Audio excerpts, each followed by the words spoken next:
आज के हिंदी साहित्य के इस क्लास में मैं आपको पथिक खंड काव्य के तीसरे सर्ग का सारांश बताने जा रही हूँ। दूसरा सर्ग वहाँ खत्म होता है कि साधु पथिक को कर्मयोग का उपदेश देकर वन में विलीन हो जाते हैं। पथिक साधु के उपदेश में इतना मग्न था कि उसे साधु का जाना पता ही नहीं चलता है। जब उसकी तंद्रा टूटती है तो उसकी स्थिति का वर्णन करते हुए त्रिपाठी जी लिखते हैं, था अति विकल निरीह, जुए में मानो सब कुछ हाराए। पता नहीं था उसे छोड़ मुनि कब चुपचाप सिधारे। मुनि के सच्चे वचन पथिक के प्रेम विशुद्ध हृदय में सपदी हुए अंकुरित पल्लवित पुष्पित अल्प समय में। वो पथिक जो है वो साधु के वचनों को सुनने के बाद ऐसा प्रतीत होता है कि उसने अपने जीवन के क्षण को, जिस प्रकार जुआरी सब कुछ हार जाता है, उसी तरह वो अपने जीवन के सारे क्षणों को हार चुका है और उसको पता नहीं चलता है कि कब मुनि चुपचाप उठकर चले गए हैं। मुनि के सच्चे वचन जो हैं वो पथिक के शुद्ध हृदय में भावना का संचार कर देते हैं, देशभक्ति की भावना का। और यह भावना सपदी हुए अंकुरित, सपदी का अर्थ होता है उसी समय, शीघ्र, तुरंत। तुरंत ही ये विचार उसके मन में अंकुरित हुए और साथ ही पल्लवित और पुष्पित भी हो गए।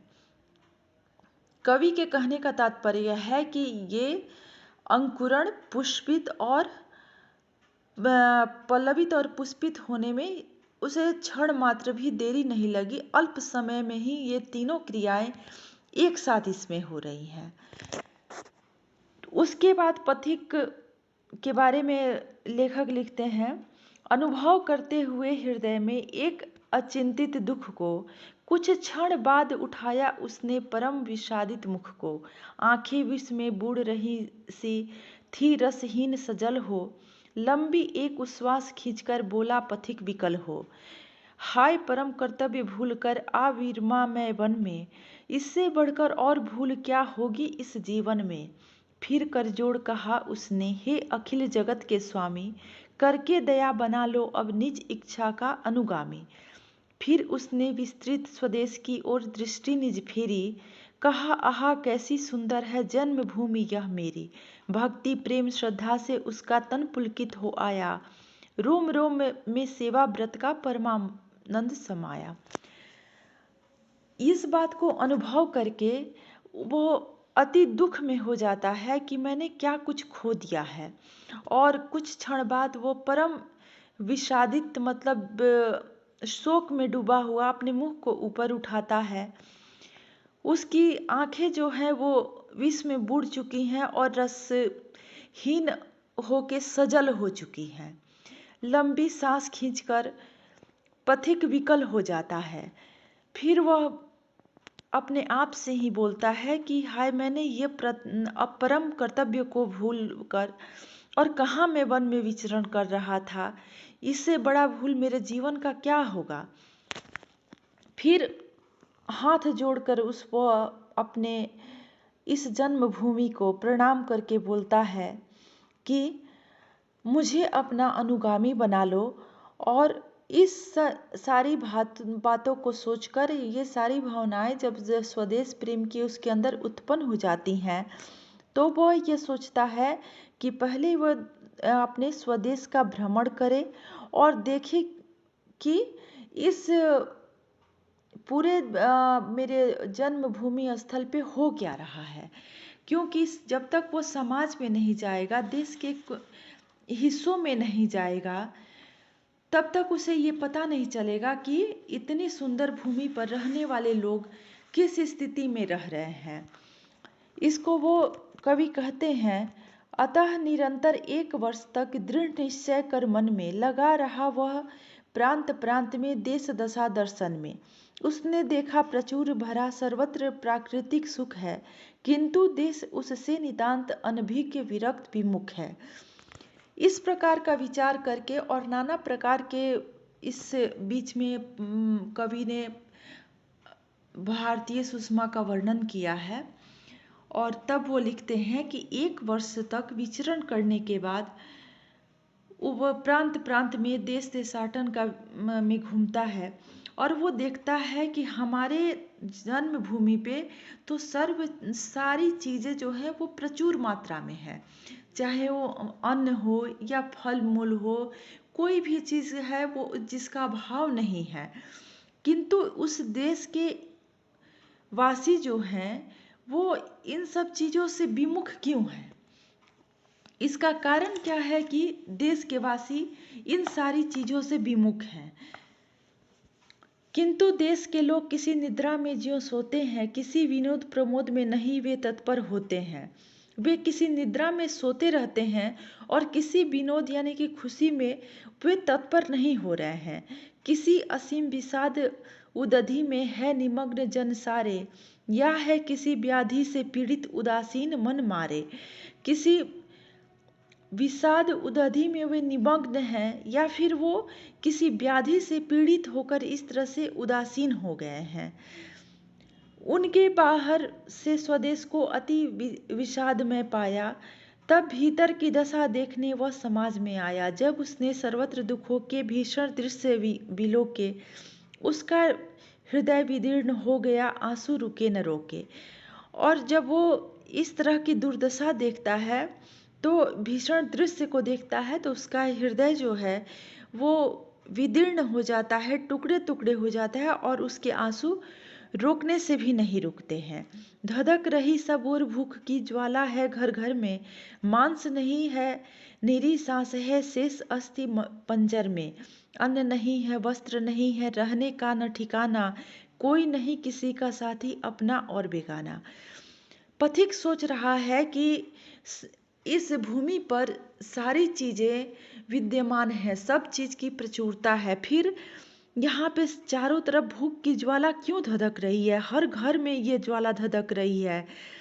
जो मनुष्य खड़े हैं वो सांस ले रहे हैं और उनका शरीर जो है वो अस्थि पंजर मात्र बचा है, उन पर मांस नहीं है, अन्न उनके पास नहीं है, वस्त्र नहीं है, रहने का कोई ठिकाना नहीं है और कोई किसी का नहीं है। सब कोई अपने अपने में ही बेगाने से बने हुए हैं। देश की इस दुर्दशा को देखकर वह सोचता है कि समझ लिया तत्काल पथिक ने कारण इस दुर्गति का, है सिद्धांत प्रजा की उन्नति के प्रतिकूल नृपति का। इस दुर्दशा का कारण, जनता की इस दुर्गति का कारण पथिक समझ गया और उसने ये बात समझ ली कि यहाँ का राजा जो है वो प्रतिकूल है, इसलिए यहाँ के जनता की यह स्थिति बनी हुई है। राज कार्य संचालनार्थ ही कुछ शिक्षा प्रचलित है, कठिन व्याधि है विशुद्ध प्रजा का अध्यपतन निश्चित है। यहाँ पे जो शिक्षा थोड़ी बहुत दी जाती है कार्यालयों में इतना ही काम के लिए कि जिससे राज कार्य सुचारू रूप से चल पड़े, यानी कि राजा का जो ध्येय है वो जनता को शिक्षित करना नहीं है। वो चाह रही है कि जनता पतित भावनाओं में डूबी रहे ताकि उसके जो कुकर्म है या फिर उसके जो अपराध है उस पर वो आवाज़ न उठा सके।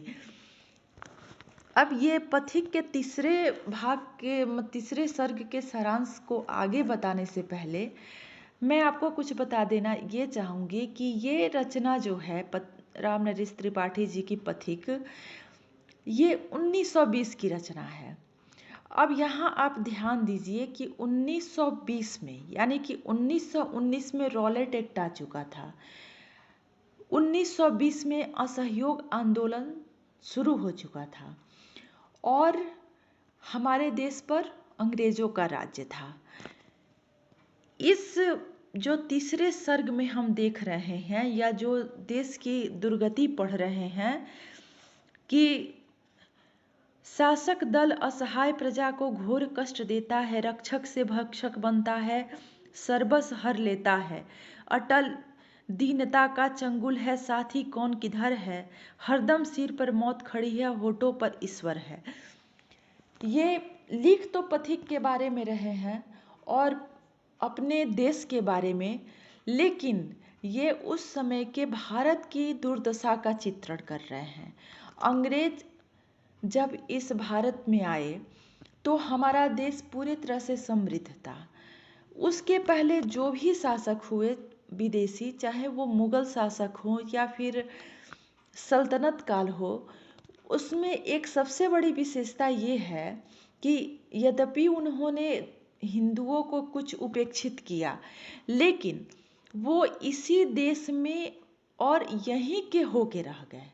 लेकिन अंग्रेजों की जो खासियत थी वो ये थी कि वो इस देश पे सिर्फ शासन करना चाहते थे। और एक जगह हिस्ट्री के बुक में लिखा हुआ है कि यहाँ से जितने धन हैं वो सोख के और टॉम्स नदी के किनारे ले जाके अंग्रेज निचोड़ देते हैं। यानी कि अंग्रेजों का ध्येय ये था कि अब पूरी तरह से भारत को लूट के और अंग्रेजी साम्राज्य को समृद्ध किया जाए, पूरा धन इसका हम लोग ब्रिटेन लेके जाएं। इनका ध्येय कहीं से भी यहाँ पे बसना या रहना नहीं था। तो ये ठीक वही बात है कि अंग्रेज भारतीय को वही शिक्षा देते थे, उतनी ही शिक्षा देते थे कि वो उनसे कार्यालय का कार्य करवा सकें। क्योंकि भारतीय जो भी लोग मिलते थे वो सस्ते दामों में सस्ते सैलरी पे काम किया करते थे, क्योंकि उनको तो खाने का भी अन्न नहीं मिलता था। जो वो उपजाते थे वो भी अंग्रेज उनसे कर के रूप में ले लेते थे। तो इसलिए कहीं से भी अंग्रेजों का ये ध्येय नहीं था कि भारतीय पढ़े लिखे और भारतीय में किसी प्रकार के स्वाभिमान की भावना जागृत हो या फिर उनके अंदर किसी तरह से स्वतंत्रता की भावना जागृत हो।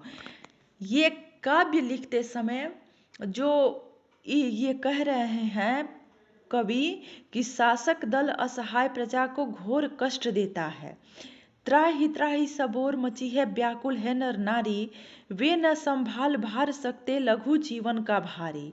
घोर दीनता ही के कारण सद्गुण रहा न उनमें, बढ़ती ही जाती प्रवृत्ति है नित उनकी दुर्गुण में। दरिद्रता के कारण उनकी दुर्गुण की प्रवृत्ति उनमें बढ़ रही है।